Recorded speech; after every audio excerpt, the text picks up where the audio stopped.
السلام علیکم۔ جیسا کہ پاکستان کی تاریخ میں پہلے بھی ہوتا آیا ہے، بہت سی چیزیں کچھ حالات کی نزاکت کو سمجھ کے مطلب کہیں نہ کہیں کسی نہ کسی طریقے سے جیسے مینج کی جاتی ہیں یا مینج ہو جاتی ہیں،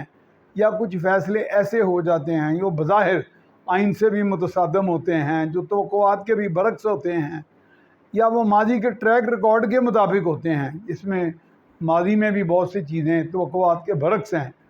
اور کیونکہ توقعات یہ تھیں کہ جیسا کہ میڈیا بھی بہت زیادہ اس بات کو اس پہ بات کر رہا ہے، اور عدالتوں میں بھی، اور وکلاء حضرات بھی، اور سول لبرٹیز والے شہری آزادیوں کے حقوق کے جو ضامن ہیں، علمبردار ہیں، وہ بھی کہ سولینز کا کسی طور پہ بھی آرمی ٹرائل نہیں ہونا چاہیے، آرمی ایکٹ کے تحت فوجی عدالتوں میں نہیں ہونا چاہیے۔ لیکن آج سپریم کورٹ میں کہا گیا اب عید کے بعد ملیں گے، یعنی ایک تو کوئی حکم امتناعی نہیں دیا گیا۔ ہاں البتہ اس میں ایک بات ہے کہ کچھ ٹرکس بھی دکھائی دے رہے ہیں بظاہر، کہ اٹارنی جنرل کچھ کہہ رہے تھے اور D G I S P R کی طرف سے کچھ کہا گیا، لیکن ہم یہ نہیں کہہ رہے کہ تضاد تو پوائنٹ آؤٹ کیا گیا کہ اٹارنی جنرل نے ایک جج صاحب کے سوال کے جواب میں کہا کہ فرد جرم نہیں عائد ہوئی اور ابھی ٹرائل نہیں ہو رہا، جبکہ D G I S P R نے کہا کہ 17 عدالتیں اسٹینڈنگ کورٹس پہلے سے موجود ہیں، 9 مئی سے بہت پہلے سے موجود ہیں، اور وہ ٹرائلز کر رہی ہیں۔ اور چونکہ یہ ایک بغاوت تھی، یہ غداری تھی، یہ آرمی انسٹالیشن پر حملہ تھا، یہ ایک باقاعدہ ایک دشمن کا وار تھا، ملک دشمن لوگوں کا، یعنی ملک کی تنصیبات پہ، فوجی تنصیبات پہ، تو یہ اس لیے آرمی ایکٹ اس پہ لاگو ہونا چاہیے، اور وہ جو عدالتیں پہلے سے موجود ہیں ان میں ان کا ٹرائل ہونا چاہیے۔ تو اس میں تضاد تو بظاہر ہے کہ عدالت میں کیا بیان دیا گیا۔ حالانکہ آپ دیکھیں کہ عدالت میں جو بیان دیا جاتا ہے، اٹارنی جنرل ہو تو بھلے ایک عام سپاہی ہو، اس کو ریکارڈ کا حصہ، عدالت کے ریکارڈ کا حصہ سمجھا جاتا ہے، اور اسے انحراف اگر ثابت ہو جائے، یا اس میں جھوٹ ثابت ہو جائے، دروغگوئی ثابت ہو جائے، بعد میں اگلے روز 10 دن بعد، 50 دن بعد،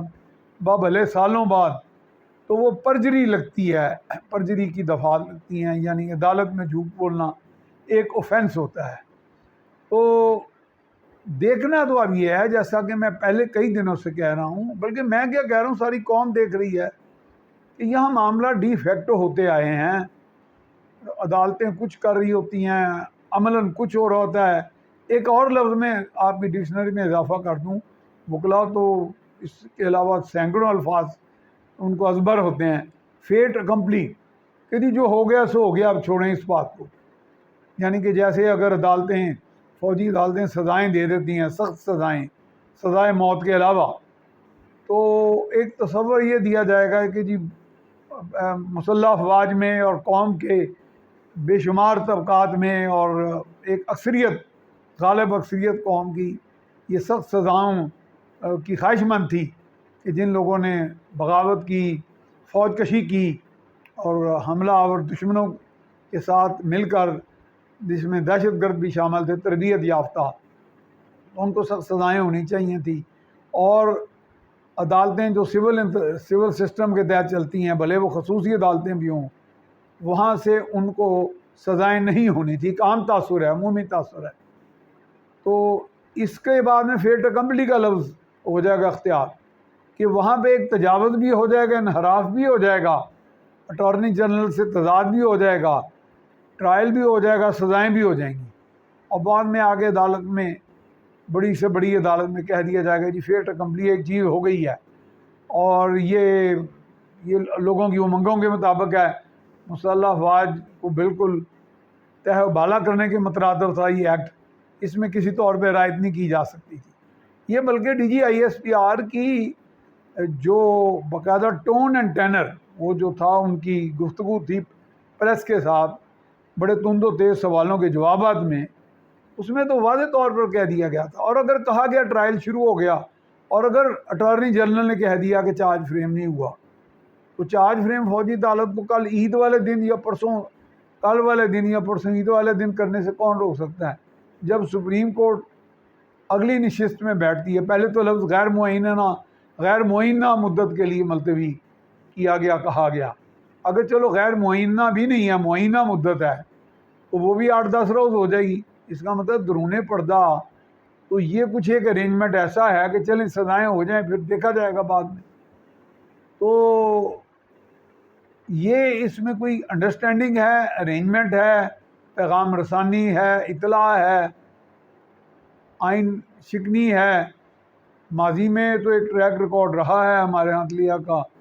اس سے ریاست کے معاہدے اورنج ٹرین کا ہوا، جس میں چین میں اعتراض ہوا ہمارے عدالتی فیصلوں پر، اور کئی مہینوں کے 20 مہینے 15 مہینے 16 مہینے اسٹے آرڈر پر اورنج لائن کے پروجیکٹ پر ریکو ڈک کا کیا ستیہ ناش کیا گیا، زر مبادلہ کی تباہی عدالتی فیصلوں سے ہوئی۔ اور اگر مشرف کو سزا ہوئی تو وہ ایکٹ جس کے تحت وہ عدالت بنی، مشرف کو سزا، وہ ایکٹ ہی پورے کا پورا عدالت نہیں کا عدم قرار دے دیا گیا۔ تو یہ چیزیں تو ہیں، عدالتوں سے شکایتیں بھی ہیں، عدالتوں سے انصاف بھی ملتا ہے، سب کچھ ہے۔ تو پھر اس میں گنجائش تو نکل رہی ہے نا جی، گنجائش تو پھر وہ بھی نکال لیں گے جو ایک اور طاقتور ادارہ ہے، وہ تو پہلے بھی نکالتے رہے ہیں، اور اس وقت تو ان کے پاس ایک بڑا ٹھوس جواز موجود ہے کہ جی فوج کشی کی گئی۔ اور مجھے 100% یقین ہے کہ جیسے ایک نقشہ رکھ کے مختلف لوکیشنوں کی نشاندہی کر کے اور بڑی اچھی سینس آف ٹائمنگ کے ساتھ یہ حملے کیے گئے، یہ وہی جو ہوتا ہے نا، آپ دہشت گرد کہتے ہیں کہ ہم نے فلاں بلڈنگ چنی ہے، آپ نے دہشت گردوں کو بھیجنا ہے وہاں حملہ آور ہونے کے لیے، اور ہمارا یہ مقصد نہیں ہوتا کہ اندر کوئی 100-50 آدمی مر جائیں۔ اگر دروازے کے اندر بھی داخل نہ ہو سکے خودکش بمبار یا حملہ آور سنائپر وہ فائرنگ کرنے والا، وہ باہر بھی پھٹ سکتا ہے، وہ باہر بھی کچھ کر سکتا ہے۔ بنیادی مقصد ہوتا ہے striking the terror in the hearts, یعنی لوگوں کے دلوں میں خوف اور دہشت پیدا کرنا۔ تو یہاں تو دہشت پیدا کس میں کرنی تھی؟ مسلح افواج میں۔ اور اس میں جو بحث کر رہے ہیں لوگ کہ مسلح افواج یا ایجنسیوں نے خود ایک سکیم تیار کی ایک پارٹی کو اور پارٹی کے سپریموں کو ذلیل کرنے کے لیے، یہ کوئی باتیں یہ منطقی نہیں ہے۔ وہ غیر آئینی ہو سکتی ہے، لیکن اس وقت سپریم کورٹ نے بھی غیر معینہ مدت کے لیے ملتوی کر دیا۔ میں کہتا ہوں معینہ مدت بھی ہو، عید کے 3 دن بعد بھی اگر عدالت بیٹھ جاتی ہے تو اس کے دوران بھی تو ٹرائل ہو سکتا ہے۔ سمری ٹرائل تو فوجی عدالتیں کرتی رہی ہیں، ہو سکتا ہے آج سے 2 دن کے بعد سزائیں دے کر جیلوں میں ان کو اس طرح کنفائن کر دیا جائے۔ اور یہ بھی ISPR کی اتنے مضبوط تنومند اور طاقتور آواز سے پوچھ کے ساتھ کہا ہوا جو پیغام ہے، جسے میرے ایک دوست اطلاع کہتے ہیں، یہ تو اس سے بھی بڑی اطلاع ہوگی کہ جناب اب تو فیٹ اکمپلی ہوگی، جو ہونا تھا ہو گیا، تو اب آپ لوگ زیادہ اس میں نہ آئیں۔ تو پھر وہ سزاؤں پر عمل جاری رہے گا جب تک کہ کوئی اور حکومت، کوئی اور ڈسپینسیشن، کوئی اور عدالتی نظام، کوئی اور سسٹم نہیں آ جاتا، کوئی آسمانی، کوئی حیوانی، کوئی طوفانی، کوئی روحانی، کوئی دخانی، کوئی برگزیدہ، کوئی کرزمیٹک، کوئی گلیمرس، کوئی بغیر گلیمر کے۔ تو یہ سارا صورتحال ہے آپ کے سامنے۔